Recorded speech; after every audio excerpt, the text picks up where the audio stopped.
টি-20 বিশ্বকাপ মিশন শেষ করে ঢাকায় ফিরেছে জাতীয় ক্রিকেট দল। এই মুহূর্তে শাহজালাল আন্তর্জাতিক বিমানবন্দরে আছেন সহকর্মী শাহান পাপন। সরাসরি কথা বলবো তার সাথে। পাপন, বিশ্বকাপের পারফরমেন্স নিয়ে ক্রিকেটারদের কেউ কথা বলেছেন কিনা, সেখানে সমর্থকরাই বা দলের পারফরমেন্স কিভাবে মূল্যায়ন করছে? আসলে এই মুহূর্তে বাংলাদেশ দলের ক্রিকেটাররা সবেমাত্র এয়ারপোর্ট থেকে বের হতে শুরু করেছে, অর্থাৎ বেশ কিছুক্ষণ আগে তারা তাদের বহনকারী বিমানটা হযরত শাহজালাল আন্তর্জাতিক বিমানবন্দরে ল্যান্ড করেছে এবং তারপরে কিছু আনুষ্ঠানিকতা থাকে, আপনি জানেন, সেই কাজটা সেরে তারা বের হতে শুরু করেছেন। এবং আমরা যতদূর জানতে পেরেছি যে মোটামুটি লিটন এবং সৌম্য, অর্থাৎ সৌম্য সরকার এবং লিটন দাস, এই দুই ক্রিকেটার ছাড়া বাকি সব ক্রিকেটারই কিন্তু এসেছেন।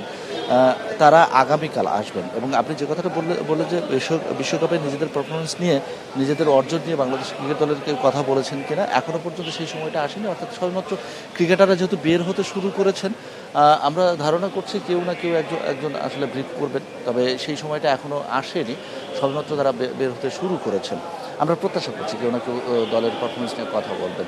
এবং এই বিশ্বকাপে বাংলাদেশ দলের যে পারফরমেন্স, বাংলাদেশ দলের যে অর্জন, সেটা আমরা যতটা দেখতে পেয়েছি যে বোলার কেন্দ্রিকই হয়েছে। বোলাররা বেশ ভালো করেছে নিঃসন্দেহে।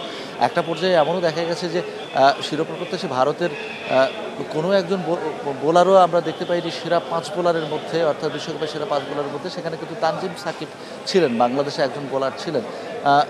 তো এই অবস্থায় বাংলাদেশ বিশ্বমানের থার্মিক্স রড, সালাম স্টিল থার্মিক্স, দেশের একমাত্র থার্মিক্স রড। দল আসলে খেলেছে এবং আমরা যেটা দেখতে পেয়েছি যে শুরু থেকে নিয়ে শেষ পর্যন্ত, অর্থাৎ বাংলাদেশের খেলার শুরু থেকে নিয়ে, ম্যাচের শুরু থেকে নিয়ে শেষ ম্যাচটি পর্যন্ত বাংলাদেশের বোলাররাই লড়ে গেছেন একেবারে চোখে চোখ রেখে। সেই অর্থে বাংলাদেশের ব্যাটসম্যানরা কিন্তু আসলে নিজেদেরকে মেরে ধরতে পারেনি। আর সেটা যদি সম্ভব হতো তাহলে কিন্তু আজকে এই যে বাংলাদেশ দলে ফেরা, সেই ফেরাটা অন্যরকম হলেও হতে পারত। বাংলাদেশ খুব মানে কাছাকাছি গিয়েছিল এবং সহজ সুযোগ ছিল বাংলাদেশ দলের জন্য যে বাংলাদেশ দল টি-20 বিশ্বকাপে প্রথমবারের মতো সেমিফাইনাল খেলবে, সেরকম একটা সুযোগ কিন্তু বাংলাদেশ দলের জন্য তৈরি হয়েছিল।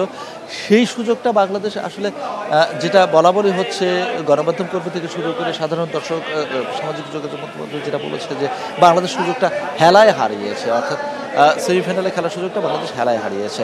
এবং এরকমও কিছু মন্তব্য আমরা দেখতে পেয়েছি যে বাংলাদেশ আসলে ম্যাচ জিততে পারছে না নাকি জিততে চাইছে না, এরকম ধরনের প্রশ্নও কিন্তু উঠেছিল। যাই হোক, বিশ্বকাপ মিশন শেষ হয়েছে বাংলাদেশের। গতরাতে সেমিফাইনাল পর্বটাও কিন্তু বাংলাদেশে শেষ হয়ে গেছে, অর্থাৎ ফাইনালে দুই ফাইনালিস্ট সাউথ আফ্রিকা এবং ইন্ডিয়া, তারা 29 তারিখ ফাইনাল খেলবেন।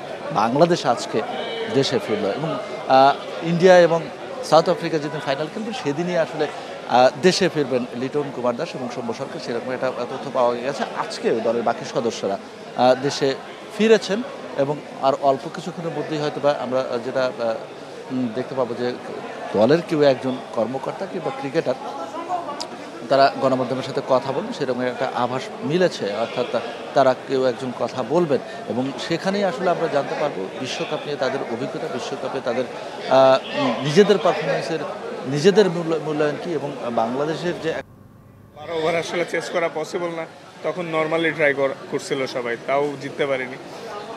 বাট হ্যাঁ, পজিটিভ সাইন আছে যে through out the tournament bowling department ভালো করছে। সুপার 8-এ উঠছি সর্বপ্রথম। এবার ওয়ার্ল্ড কাপ, টি-20 ওয়ার্ল্ড কাপে আমরা 3টা জয় পাইছি। তো মানে পজিটিভ আছে, বাট নেগেটিভের সংখ্যাটা একটু বেশি। কিন্তু আসলে সবার মতো আমরাও একটু হতাশ যে এক্সপেকটেশন অনুযায়ী ভালো হয় না। এটা এক্স্যাক্টলি কিন্তু আপনাদের বোলিং কিন্তু দারুণ ছিল। মুস্তাফিজ, আপনি, সাকিব, তারা কিন্তু দারুণ পারফরমেন্স করেছে। আপনাদের বোলিং না, বোলিং ইউনিট আগাগোড়াই লাস্ট কিছু বছর ধরে ভালো উন্নতি করে আসছে এবং সেই ধারাবাহিকতা ধরে রাখছে। আল্লাহর মধ্যে সামনে আরও ভালো হবে, ভালোর তো শেষ নাই। আর ব্যাটিং বিপর্যয় যেটা আসলে টু বি অনেস্ট, ওয়ার্ল্ড কাপের ফার্স্ট রাউন্ডে ইউএসএতে যখন খেলা হয়েছে তখন কিন্তু ব্যাটসম্যানদের ফেভার বেশ কম ছিল। আপনারা যদি স্ট্যাটস চেক করেন, অন্যান্য দেশের ব্যাটসম্যান বড় বড় টিমরাও স্ট্রাগল করছে, ওখানে বলারদের একটু অ্যাডভান্টেজ ছিল। সো ওয়েস্ট ইন্ডিজে যাওয়ার পর হয়তো কিছুটা বেটার উইকেটে খেলছি আমরা, কিন্তু তাও আসলে এত লম্বা, মানে কখনোই আমি ক্রিকেট খেলার পরে বাংলাদেশ টিমের হয়ে লাস্ট 10 বছর ধরে প্রায় খেলতেছি, তো কখনোই এরকম লম্বা ব্যাটিংয়ে ব্যাট টাইম দেখি নেই। আশা করি এটা খুব দ্রুতই কেটে উঠবে ইনশাল্লাহ। জি সেটা হচ্ছে যে আপনাদের সাথে বড় একটা সুযোগ ছিল সেমিফাইনালে খেলা, আজকের ফেরাটা অন্যরকম হতে পারত। একটা সময় যেটা দেখা গেল যে শ্রীলঙ্কার দেশে ভারতের কোনো পেস বোলারের নাম নেই, সেরা 5-এর মধ্যে বাংলাদেশ আরেকটা কতটা এনজয় করলেন?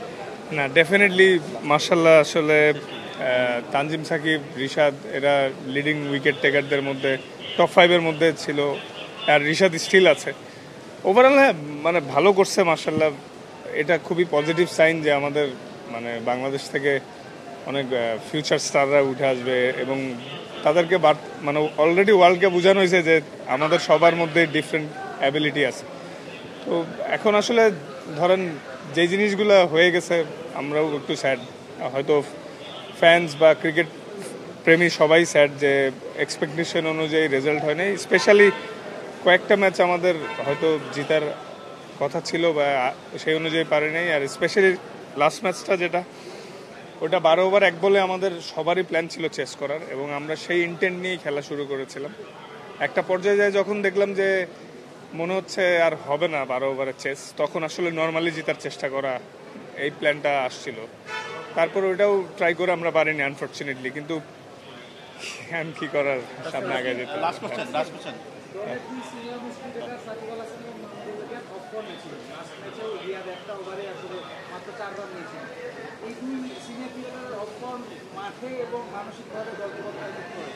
না আসলে হ্যাঁ এই দুইজন সিনিয়র খেলোয়াড়ের অফ ফর্ম আমাদের দলে তারা অফ ফর্মে না থাকে অবশ্যই আমাদের ইফেক্ট পড়েছে, কিন্তু মাঠের বাইরে ইফেক্ট পড়ে না, কারণ মাঠের বাইরে তারা সবসময় গুড টিম ম্যান।